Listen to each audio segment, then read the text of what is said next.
Miracy.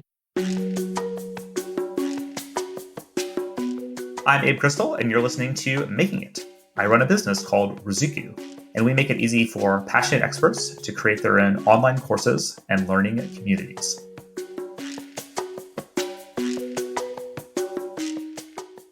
Okay, so what does making it mean to me? It's a concept that I kind of resist in some ways, I think. But unpacking it a bit, I guess, what making it means to me is it's being able to work on things that are meaningful, in a way that is satisfying. So it's more about the process than the outcome. Even though I definitely wanted certain outcomes, when I started, they kind of become less meaningful over time. And this is something that I've heard, for example, athletes talk about, that they work so hard, to win a championship or to break a record, to achieve whatever success is in their particular athletic field. They work so hard to do that. And they, in some cases, they're fortunate enough to accomplish it. And then they kind of feel like, wow, I thought it would be the most amazing thing in the world to win this championship or to achieve this record. And it's kind of not, right? The pursuit was engrossing, but actually having achieved it just feels kind of flat.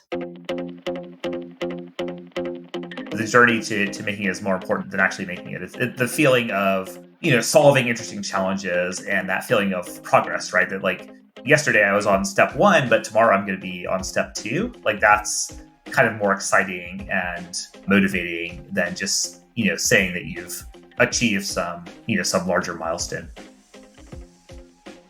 So I grew up in the 80s and 90s, and it was kind of still relatively early in the sort of personal computing era. So computers weren't fancy and polished like they are today, where you just open up your gleaming MacBook Air from Apple and it's this smoothly integrated, hardware and software that just works out of the box, and the internals of it are completely hidden.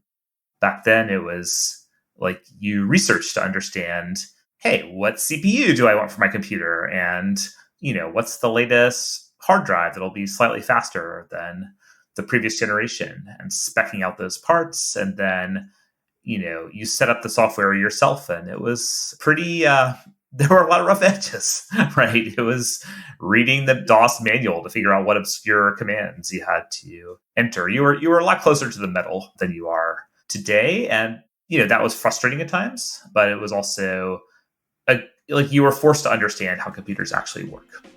There's definitely a sense in which that's true of starting products and companies as well, right? You have to really dig into things and try to understand how they work at every level, and not take things for granted. Yes, I studied information science, and it overlaps a lot with this kind of interdisciplinary field called human-computer interaction, which is honestly it sounds a bit dated these days. That term dates back to the 70s probably. In industry, people don't really use that term anymore. They talk about user experience and product design. That's more what people talk about today. But the scientific foundation of the field is the idea of studying how do people actually use technology. But if you grew up, with a VCR in the 80s or 90s, which was how you recorded TV shows and watched movies from Blockbuster, there were millions of these VCRs in people's houses, and most of them were displaying a clock that was just blinking 12 o'clock all the time, which was not what it was supposed to do, right? The way it was supposed to work is that you program the VCR to have the correct time, and then you could use that to do things like record your favorite TV show at a given time based on the correctly programmed clock. But in fact, most people who bought a VCR, they were able to play things on it. And in some cases, they were able to record shows manually. But a large majority of people using VCRs did not understand that the clock had to be programmed or how to program it. So this was a failure of usability, or what's now called user experience. But you can also think about it in the context of things like, hey, how should the control panel of a nuclear power plant be designed to minimize errors? Or how should information be presented to engineers and decision makers to avoid mistakes like the Challenger disaster, which some people argue was caused by information being presented incorrectly. So these are the kind of questions that the field of human-computer interaction set out to address and solve, and it ultimately led to the sort of industry application of user experience, which is critical to many of the websites and apps and services that we use every day now.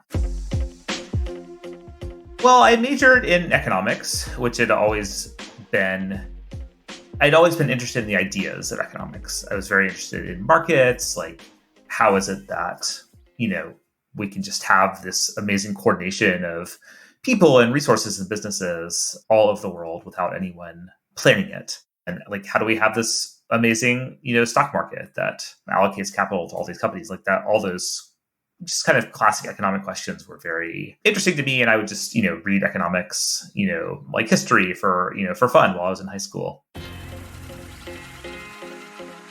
It would be nice if there was, some cool story about how we had this, we were featured in the New York Times, or we went to this conference and things blew up like, Twitter at South by Southwest. But it wasn't really like that. It was more just a long, slow grind. It was, reaching out to the 3 people and 5 people and the next 5 people. Like every customer at first was just a very manual process of finding them and bringing them on board. And then it was starting to build momentum from there, but it was very slow, incremental, linear momentum for a while. So it was just kind of raw persistence of sticking with that in the hope that it would eventually compound. What I see as making it is being involved in the interesting activities, right, as opposed to the ultimate end outcome.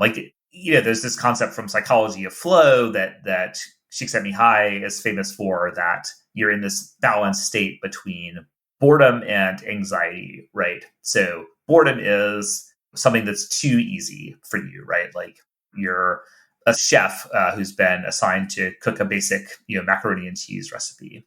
Whereas on the other end of the spectrum is like anxiety or stress or overwhelm, that, you're given something that's way too hard for you, right?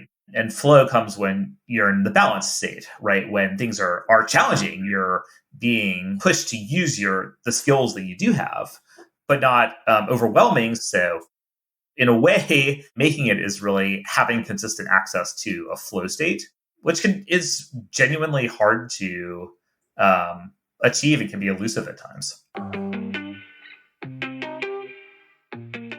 Rather than thinking you have to have this picture of what success is going to be for yourself, instead think about just building in regular kind of self-reflection as you go along, so that every year or even every quarter, as you're building your coaching practice or building your online course business or whatever it is that you're building, stepping back on and reflecting on how is this actually going in comparison to what motivated you to start it, right? How is it going financially? What aspects of the work are you enjoying and not enjoying? And what do you want it to be, more like, or include more of or less of going forward? There's a balance in anything you create, whether it's a course, software, a physical product, a new supplement, whatever. It has to be something you're interested in building and working on, because it's going to take a lot of work. But fundamentally, it needs to be, meet a real need for a particular person who's going to want to buy it and invest in it.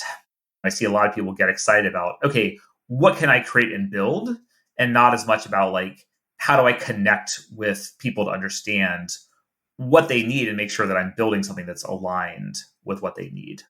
So finding, a way of working that is really, customer centric or balances your desires as a creator with your understanding of who you're serving is probably the most fundamental thing you can do to avoid going off track.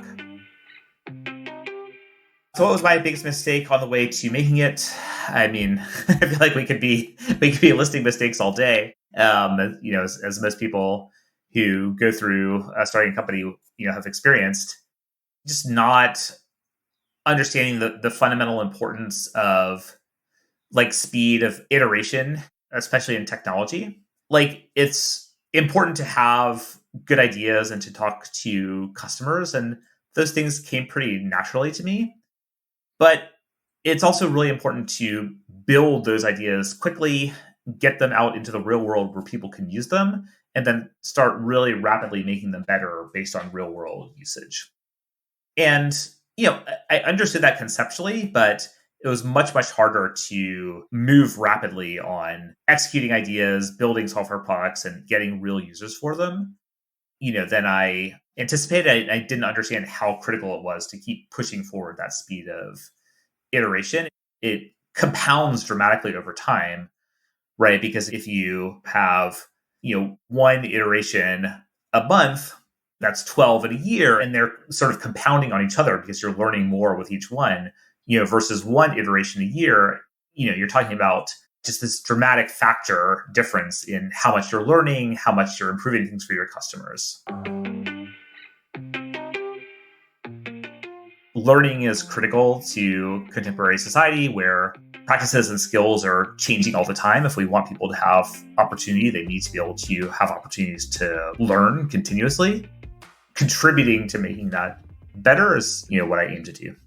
Who are you excited about helping, right? Like, who are you motivated to really help and work really hard to build a product or a course or a service to help them? So, just always be reflecting on your motivation and what's going to be satisfying for you to work on. And like building those cycles of reflection and progress that we talked about into your work. So it's going to be a long journey, right? No one has overnight success. Even the overnight successes we hear about in the media, typically had years and years of work leading up to them. So knowing that it's going to be a long journey, like what can you build in that will make it meaningful for you and that will help keep you going over time? I'm Abe Crystal, and you've been listening to Making It. You can find me at ruzuku.com. That's RUZUKU.com. Making It is part of the Mirasee FM network, which also includes Course Lab and Just Between Coaches. This episode of Making It was assembled by Jeff Govertson. Cynthia Lamb produced the episode. Danny Burmant is our associate producer, and Danny Inney is our executive producer. So you don't miss the great episodes that are coming up on Making It, go ahead and subscribe on Apple Podcasts, Spotify, or wherever you're listening right now. And if you liked the show, please leave us a starred review. It's the best way to help us get these ideas to more people. Thank you, and we'll see you next time.